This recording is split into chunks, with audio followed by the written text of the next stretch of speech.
Let's go to Reese. He's a West Ham fan. All right, Reese? All right, Reese. Oh, guys, how you doing? All right, Reese. What did you make of it tonight? I honestly think Jason is falling into the little bit of the English arrogance trap that we all fall for sometimes. Most teams in Europe are using these free couple of games playing their main team. I know we've got a few injuries, I get that, right? But surely these 2 games should have been an experiment for the players that are going to come off the bench for us, the second players. Why on earth does he not watch Premier League football too short? Ben White and Foden have been on the bench all season for their clubs. Why are they starting? The front 3 tonight should have been Bowen on the right, Gordon up front, where he's been playing and banging goals in for Newcastle, and Rodgers on the left. He's played Rodgers right mid, and he's not effective. I think it's a bit of a mess, really. Like, why are we not looking at options that would be doing in the World Cup? I mean, fair play to James Garner, but come on. Is he an England international? Absolutely not. I mean, it's a bit harsh. Friday night, I was more than happy Friday night. If you paid 80 quid to go and watch that team with Garner and Henderson midfield, you'd be a bit fuming, wouldn't you? Well, it seems like a waste of 2 games. He ain't there to please you. He's there to try and find out. And you mentioned about players' secondary. Isn't that what he done against Uruguay? Isn't that what he did? Some of these... I'd argue that was a charity game. I mean, I've had 2 Spurs players in England starting live at the moment. It's a club in crisis. I mean, it ain't because I'm a West Ham fan, but that's Solanke getting the England squad. Someone explain that to me. I think that tells you a little bit about the dearth of genuine, real quality behind Harry Kane. That's a massive problem. That is a whole other show. That is. I take your point about scary Gordon. fault with not having Harry Kane. Oh, Gordon's been playing up front for Newcastle, scoring goals. So surely, give him a go up front in a couple of games where we can see if he could be Kane's understudy. He's banging the goals in for Newcastle up there. Yeah, I think it's been a waste of 2 games. That's what I'm thinking. Yeah, well, I'm pretty sure Thomas Tuchel would have got something out of it. I mean, what do you think he gets out of it? Well, that I don't know, but he would have. It's not just the games, but also spending time with the players, working with the players. There's some players that made their debut. There's a lot of players in this camp that he wanted to have a good close look at. He probably knows 85% of his squad, maybe higher than that. We all know who's on the plane, don't we? There are some question marks about 1 or 2, and players a year ago you would not have said that, but we know the bulk of his squad, don't we? If you sat down, well, you got the obvious ones, right? Yes. Of course, right? The main 11 you'd probably say almost picks itself, but then you got to take 26, and you are going to need these players. I don't think Harry Maguire's done himself any harm over the last 2 games, actually. The number 10 position for me is scary fault. That is not, well... Has Cole Palmer done enough in this England, in the last 2 camps to warrant being on the plane? This is what annoys me about you. Why the last... It's not just these last 2 games. It's the last year. Well, he ain't played. So for England, I'm talking about. Yeah, but he's hardly played for Chelsea. The last year, that's what Thomas Tuchel will look at. Not just Cole Palmer, all of them. It's not just the last 2 games. If you take the last 2 games... Yeah, but Cole Palmer needed to turn up for England this 2 camps and stake his claim. Yeah, and he hasn't. Well, he hasn't done enough. None of them have. I mean, there are 1 or 2 players you look at and think... I think, in all honesty, as I mentioned, Harry Maguire, I don't think's done himself any harm. I think Garner's done himself any harm. Are we going to go to a World Cup with Harry Maguire and Jordan Henderson? We might do, yeah. I mean, we're going on like we're favourites, right? Honestly. Who says we're favourites? Well, everyone likes to think we are. Everyone likes to think we are. It's all about what you do when you... I've seen so many of this. I can go back over managers over the last 20 years where this same conversation comes around. None of this matters, right? You want to go into it in a positive mood. And Stuart Pearce summed it up. This is a reality check, okay? We're a good team. We can be a very, very good team. We're not a brilliant team. But it's about getting to the USA. The 2 warm-up games... We should be a brilliant team. No, well, we could be. We might be. No, but we should. Well, we might be when we get there. When you look at the talent on display or the players that we've got, we should be a great team. Well, we might be. You can't do any more than we've done in the qualifications, right? But that happens every single group, every single manager, every single time. And you never know how good you are because we cruise through these groups. Yeah. You can't gauge this. Tonight was disappointing.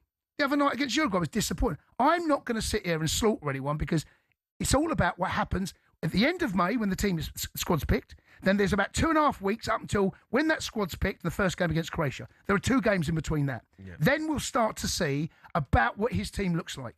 And if we won 5-0 tonight and 5-0 against Uruguay, so what? It's about what you're doing against Croatia, first game. You keep saying what, but it does matter, Jace. It does matter. It doesn't matter. Why does it matter?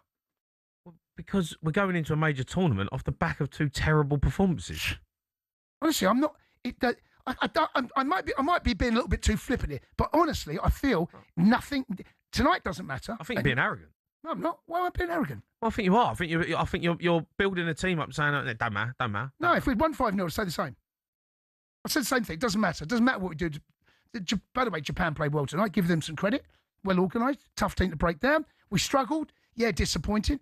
I'm not going to wake up tomorrow morning worrying about what England do in the World Cup. I'll wait till the end of May, beginning of June. That's when I'll start really talking about what this England team can do. Have a look at the squad. Have a look at the first 2 warm-up matches. Harry Kane. We need our best players fit. Right? And it's been disjointed. We're going to do it if Harry Kane ain't fit. Well, that I will agree with you is a major problem. Yeah, I don't know how we can do anything without Harry Kane. Let's go to Oscar. He's a Wigan fan. All right, Oscar. All right, Oscar. How you doing, guys? You all right? I'm all right. What did you make of England? Yeah, I'm deeply concerned, to be honest with you. I think the problem is, Japan are the first team from Asia to beat us at home at Wembley. Jace keeps on going on about the last year. Senegal beat us 3-1. First team from Africa to beat us on home soil. So I think these friendlies do matter. It's massively important. And I think outside those top 6 boys that we have, the Rices, the Kanes, the Sakas even, I think the depth just ain't there. We just haven't got the depth that we had under Gareth. I think if you boys look back to 2021, 2022, lads like Grealish, Mount, Sterling, would you take, both of you, Grealish over Rodgers? Prime Grealish over Rodgers? Don't know, actually. It sounds like you think it's a simple answer. Oh, no, I just think that the boys that are being hyped up from the Prem this year, like Rodgers, Anderson, Garner, Bowen, Palmer's form currently. Palmer's a world-class player, but current form. And we look back to what Gareth had, players like Grealish, Mount, Sterling, back in their prime going into those big tournaments.